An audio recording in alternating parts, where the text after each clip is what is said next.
नमस्कार दोस्तों, स्वागत है आपका एक बार फिर से ब्रेन रूट क्लासेस के अंदर। दोस्तों, आज हम बात करेंगे उस इंसिडेंट की जिसने पूरे फ्रीडम मूवमेंट को एक नई दिशा दी थी। दोस्तों, 2025 में काकोरी ट्रेन एक्शन के 100 साल पूरे हो जाते हैं। वही इंसिडेंट जिसने ब्रिटिश सरकार की नींव हिला दी थी और पूरे देश में क्रांति की एक नई लहर पैदा कर दी थी। दोस्तों, सबसे पहले जानते हैं काकोरी कांड के बारे में। ये हुआ कब था और कैसे हुआ था। ये जो घटना है 9 अगस्त 1925 को हुई थी, एक छोटे से गांव में जिसका नाम था काकोरी। ये जो गांव है लखनऊ के पास में था। यहाँ से एक ट्रेन जा रही थी जिसका नाम था 8 डाउन ट्रेन, जो शाहजहांपुर से लखनऊ जा रही थी। उसमें ब्रिटिश गवर्नमेंट का ट्रेजरी मनी ट्रांसपोर्ट किया जा रहा था और उस दिन 10 यंग रिवॉल्यूशनरीज ने इस ट्रेन को लूटा। ये जो यंग रिवॉल्यूशनरीज थे, ये हिंदुस्तान रिपब्लिक एसोसिएशन से एफिलिएट थे। इन 10 रिवॉल्यूशनरीज ने इस ट्रेन को रोक लिया और ब्रिटिश का जो खजाना था उसको लूट लिया। इस इंसिडेंट का मकसद सिर्फ पैसा लूटना नहीं था, बल्कि ये मैसेज देना था कि हिंदुस्तान जो है अब जाग चुका है। दोस्तों, इस डेयरिंग मिशन के जो लीडर थे वो थे राम प्रसाद बिस्मिल, अशफाक उल्लाह खान, चंद्रशेखर आज़ाद, राजेंद्र लहरी और ठाकुर रोशन सिंह।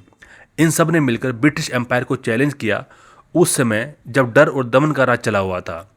आज़ाद ने तो अपनी लास्ट ब्रीथ तक फाइट किया, जो कि 1931 में इलाहाबाद के अल्फ्रेड पार्क में पुलिस एनकाउंटर में शहीद हो गए थे। बिस्मिल और अशफाकुल्लाह की जो दोस्ती है वो एक हिंदू और एक मुस्लिम रिवॉल्यूशनरी की एकता का सिंबल बन गई। उनका नारा था देश के लिए सब कुछ कुर्बान। दोस्तों, काकोरी इंसिडेंट के बाद जो ब्रिटिश गवर्नमेंट थी वो घबरा गई। उन्होंने शुरू किया मैसिव मैन हंट। 1 महीने के भीतर 2 दर्जन से ज़्यादा अरेस्ट हुए, कुल 40 से ज़्यादा लोगों को गिरफ्तार किया गया और 28 रिवॉल्यूशनरीज के ऊपर चलाया गया काकोरी कॉन्स्पिरेसी केस। और ये जो रिवॉल्यूशनरीज थे, इनके खिलाफ चार्जेस लगे रोबरी के, कॉन्स्पिरेसी के, मैनस्लॉटर के और waging war against the crown. British ने इसे सिर्फ लूट नहीं समझा, बल्कि चैलेंज टू द एम्पायर कहा। और इन चार्जेस के बाद शुरू होता है एक हिस्टोरिकल ट्रायल जिसने पूरे देश को हिला दिया। कोर्ट ने जो है राम प्रसाद बिस्मिल, अशफाक उल्लाह खान, राजेंद्र लहरी और ठाकुर रोशन सिंह को डेथ सेंटेंस दे दिया। बाकी रिवॉल्यूशनरीज को लंबे सालों तक सजा मिली, कई को जो है काला पानी भेज दिया गया और इन सब ने जेल में ही प्रोटेस्ट जारी रखा। उन्होंने हंगर स्ट्राइक की, डिमांड की कि उन्हें पॉलिटिकल प्रिजनर का दर्जा दिया जाए। उनका साहस ब्रिटिश राज के खिलाफ एक साइलेंट वेपन बन गया। दोस्तों, अब समझते हैं ये जो काकोरी कांड था इसका इम्पैक्ट क्या पड़ा इन फ्रीडम मूवमेंट के ऊपर। सबसे पहले इस इंसिडेंट ने नई पीढ़ी के जो रिवॉल्यूशनरीज थे उनको इंस्पायर किया। भगत सिंह, सुखदेव और जो राजगुरु थे, इन युवाओं ने इन्हीं से सीख ली कि फ्रीडम सिर्फ पेटिशन या प्रोटेस्ट से नहीं बल्कि एक्शन से मिलती है। दूसरा, इस इंसिडेंट ने दिखाया यूनिटी इन डाइवर्सिटी। हिंदू और मुस्लिम रिवॉल्यूशनरीज एक साथ एक कोज के लिए, देश के लिए जान देने को तैयार हैं। थर्ड जो है, इसने लोगों की जागरूकता बढ़ाई। काकोरी ट्रायल की खबरें पूरे देश में छा गई और ब्रिटिश ब्रूटलिटी सबके सामने आई। और फोर्थ जो है, इस घटना ने इंडिपेंडेंस मूवमेंट को 2 हिस्सों में बांट दिया। एक था नॉन वायलेंस मूवमेंट और दूसरा था रिवॉल्यूशनरी डायरेक्ट एक्शन मूवमेंट। यानी फ्रीडम अब सिर्फ कांग्रेस की नहीं बल्कि हर यूथ की लड़ाई बन चुकी थी। दोस्तों, ये जो काकोरी कांड था केवल एक लूट नहीं था, ये एक रिवॉल्यूशनरी स्टेटमेंट थी।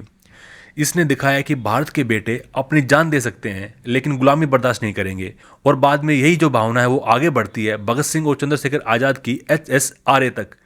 अब जानते हैं उस ऑर्गेनाइजेशन के बारे में जिसने काकोरी मिशन प्लान किया था। HRA बनी थी 1924 में और इसके जो फाउंडर थे वो थे राम प्रसाद बिस्मिल, सचिंद्र नाथ सन्याल और जोगेश चंद्र चटर्जी। ये जो क्रांतिकारी थे, इनका विजन था एक federal Republic of the United states of India, जहाँ पे हर नागरिक को यूनिवर्सल सफरेज मिले, यानी कि वोट डालने का अधिकार मिले। उन्होंने एक कॉन्स्टिट्यूशन भी ड्राफ्ट किया था जिसको कहा जाता है येलो पेपर। और 1925 के अंदर उन्होंने एक मैनिफेस्टो पब्लिश किया जिसका नाम था द रिवॉल्यूशनरी। इसके अंदर उन्होंने गांधी जी के नॉन वायलेंट अप्रोच को क्रिटिसाइज करते हुए आर्म रिवॉल्यूशन की अपील की थी। उनके पास अलग अलग सिटीज़ में बॉम्ब मैन्युफैक्चरिंग यूनिट भी थे। अब बात करते हैं HSRA की, यानी कि हिंदुस्तान सोशलिस्ट रिपब्लिकन एसोसिएशन की।